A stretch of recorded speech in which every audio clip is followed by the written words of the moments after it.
लेकिन धार्मिक स्वतंत्रता का मसला, इसे आरजेडी बता रहा है। चितरंजन गगन जी, ये धार्मिक स्वतंत्रता का मसला कैसे है? आप मुझे ये बताइएगा कि क्या इलेक्शन कमीशन की तरफ से धर्म विशेष का जिक्र किया गया इस व्यवस्था के दौरान? और ये कोई पहली बार तो नहीं है जब इलेक्शन कमीशन ने इस तरीके की व्यवस्था की हो। इससे पहले भी अलग अलग चुनावों में ये व्यवस्था देखने को मिली है और पर्पस यही रहा कि ट्रांसपेरेंसी रहे, वरना बाद में फिर आप ही लोग कहेंगे कि वोट चोरी हो गया। नहीं पूर्णिमा जी, ट्रांसपेरेंसी रहे ये हर लोग कहता है, लेकिन व्यवहार में क्या कर रहा है इलेक्शन कमीशन? और यह पहली बार चुनाव नहीं हो रहा है। आज जो है सवाल उठाया जा रहा है, तो यह पहली बार जो है तो चुनाव नहीं हो रहा है। और इंटेंशन क्या है? और चुनाव आयोग जो है खुद जो है, जब चुनाव आयोग से प्रेस कॉन्फ्रेंस में पूछा गया कि आप वह जो है वीडियो क्यों नहीं आप जारी कर रहे हैं, क्यों नहीं दे रहे हैं, तो उन्होंने कहा कि जैसे यह जो है महिलाओं के मान और सम्मान के खिलाफ होगा, यह जो है कहीं ना कहीं उनके आत्मसम्मान को ठेस पहुंचेगा और निजता और प्राइवेसी के खिलाफ होगा। तो आज जो है चुनाव आयोग का अभी मात्र इतना ही दिन में जो है उसकी धारणा क्यों बदल गई? हुआ जो है कैसे बदल गई? इसमें महिलाओं के मान सम्मान की बात करती थी, तो कहां से यह मान सम्मान कैसे आहत हो रहा है? कैसे बताइएगा सर, बताते चलिएगा कैसे कैसे हो रहा है। आरोपों के साथ ये भी बताइएगा कि ये कैसे होने वाला है। नहीं, और यह तो स्पष्ट रूप से भाजपा का क्या मोटो रहा है, भाजपा का लाइन ऑफ एक्शन क्या रहा है, उसके हर जो उसके दिमागी खुराफात जो है लोगों के सामने जो आते रहा है। फैसला इलेक्शन कमीशन का है। चितरंजन जी, आप बहुत वरिष्ठ हैं सर, आप बहुत वरिष्ठ हैं, तो भ्रम की स्थिति पैदा ना करिए। आप बहुत वरिष्ठ हैं तो भ्रम की स्थिति पैदा मत करिए। फैसला इलेक्शन कमीशन का है। बीजेपी के इर्द गिर्द घूमने का शौक आपको होगा, लेकिन फिलहाल आज का मुद्दा इलेक्शन कमीशन के फैसले को लेकर है, उसकी व्यवस्था को लेकर। पूर्णिमा जी, इलेक्शन कमीशन को अगर थोड़ी भी नैतिकता रहती, मुझे इतना बताइए कि इस फैसले के साथ महिलाओं का सम्मान कैसे आहत होगा? क्या होगा ऐसा कि महिलाओं का सम्मान आहत हो जाएगा? नहीं, इलेक्शन कमीशन की बात आप कर रही हैं। इलेक्शन कमीशन क्या कहा था? आज वो है जो क्यों अपने बात से पलट रही है? इलेक्शन कमीशन, अरे महिला अधिकारियों की मौजूदगी में। एक सेकंड गगन जी, एक मिनट सर, बेसिक सी बात पर आती हूँ। एक मिनट गगन जी, एयरपोर्ट पर जाते हैं आपकी चेकिंग होती है, हाँ या ना? चेकिंग कौन करता है? कौन करता है, महिला या पुरुष?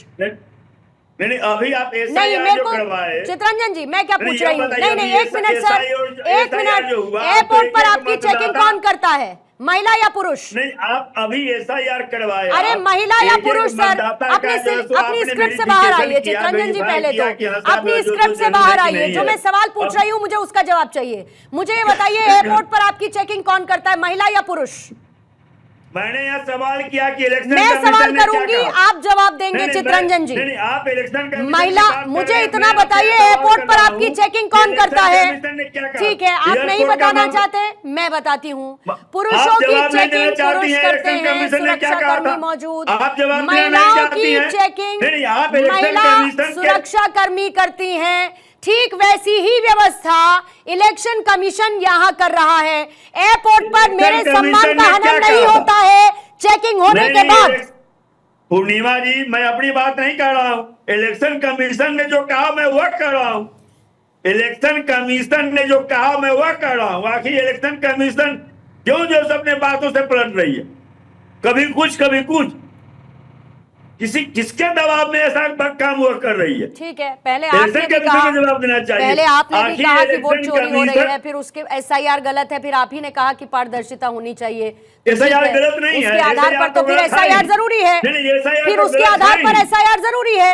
As simple as that. पहले आपने कहा आपको SIR से समस्या है, फिर आप कहने लगे कि नहीं वोट चोरी हो रही है तो सुधार होना चाहिए, तो उसके लिए तो फिर SIR जरूरी हुआ। बिहार के it is as simple as that. और आप कितने मतदाता सत्यप्रकाश मिश्रा जी, मतदाता सूची में कितने मतदाता हैं? आप इलेक्शन कमीशन के इस कदम को कैसे बिहार सरकार का जो सर्वे है, ठीक है सर, ठीक है, उसका जो स्टैटिस्टिक्स आंकड़ा है, उसमें जो है सो बिहार में एडल्ट की जनसंख्या कितनी है और मतदाता कितने हैं? अरे मैं बात कर रही हूँ वोटर के पहचान भी हंस रहे होंगे। मैं वोटर के पहचान की बात कर रही हूँ सर। आप यहाँ पर मेरे से बाकी आंकड़ा पूछने लगे।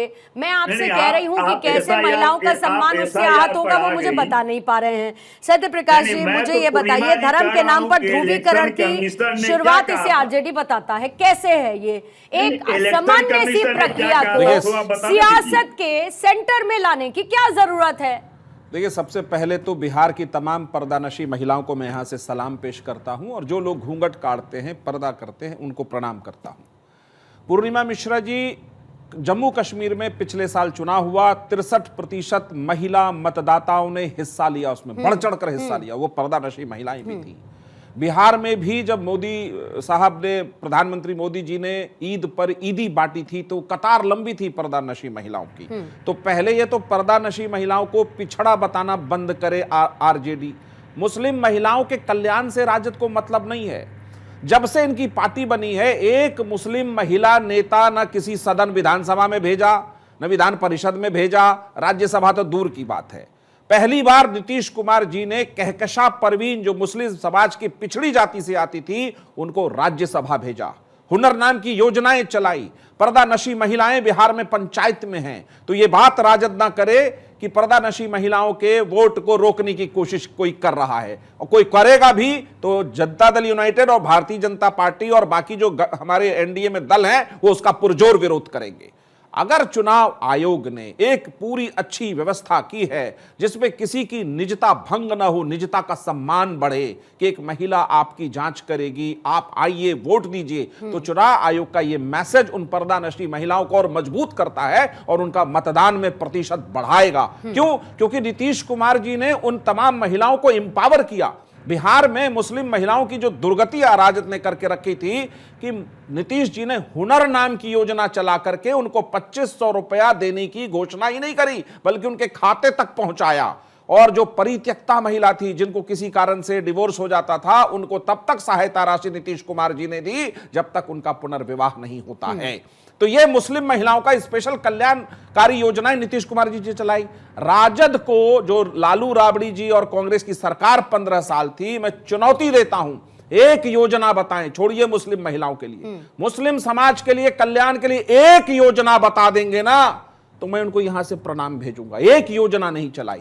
भागलपुर दंगे की फाइल पे बैठी रही, नवासी में कांग्रेस की सरकार में दंगा हुआ था, 15 साल लालू जी उस पर बैठे रहे, कांग्रेस भी बैठी रही साथ में, न्याय नहीं दिया। नीतीश कुमार जी की सरकार जब 2005 में बनी, 1989 के भागलपुर दंगे की फाइल खुली और सारे अभियुक्तों को जेल भेजा, और आज भी दंगा पीड़ितों को सहायता राशि हर माह उनके खाते तक पहुंचता है। सवाल ये हिंदू मुस्लिम का नहीं है, सवाल यह है कि बिहार की जो पर्दानशी महिलाएं हैं, उनके रास्ते को रोक कौन रहा है? उनके रास्ते को राजद रोक रहा है, उनको डरा रहा है, भयभीत कर रहा है। जबकि चुनाव आयोग और बाकी पार्टियां कह रही हैं आपके निजता के साथ साथ आपका पूरा सम्मान है, आप लंबी कतार में आइए और वोट देकर के जाइए, अपने हक का इस्तेमाल करिए। और मैं मानता हूं कि बिहार के मुस्लिम समाज की महिलाएं पिछले 20 सालों में जो सशक्त हुई हैं कि पंचायत में चुनकर आई हैं, पर्दे के साथ पंचायत में वो बैठती हैं और उनका सम्मान होता है। ये पंचायत में आरक्षण महिलाओं को किसने दिया? बिहार में नीतीश कुमार जी ने दिया, 50% आरक्षण दिया। एक आखिरी सवाल, हम सभी सम्मान, सभी धर्मों के, संस्कृति का, उसके प्रतिबिंबों का, सबका सम्मान करते हैं, लेकिन जब कोई एक ऐसा वक्त आता है कि जहां पे आपकी आइडेंटिटी को जानना जरूरी है, जैसे जो महिलाएं हज करने भारत से जाती हैं सऊदी अरबिया, तो वो जाती होंगी ना एयरपोर्ट पर, तो वहां कोई महिला अधिकारी उनको पूरी व्यवस्था के साथ, सम्मान के साथ उनको छोड़कर आती है। कहां तक? एरोप्लेन तक छोड़ के आती है, जिस विमान से वो सफर करती है। उनकी जांच करती है कि आप ही है ना आबिदा बानो, कोई दूसरा तो नहीं जा रहा। समझिए, मुस्लिम महिलाएं पिछड़ी नहीं है जो पर्दानशी में है, फिर ये कहा जाएगा कि भाई व्यवस्था तो इसीलिए ताकि मुस्लिम महिलाएं ही हज पर ना जा सकें। अगर नहीं, मैं ये कह रही हूँ कि अगर इलेक्शन कमीशन पर आरोप ये लगते हैं कि भाई महिलाएं वोट देने ना आए, इसीलिए ऐसी व्यवस्था की जा रही है, तो आरोप तो फिर वहां पर भी लगने चाहिए। मैंने कि जम्मू वहां पर भी लगने चाहिए। बिल्कुल, वोटिंग परसेंटेज हमने बढ़ते हुए देखा।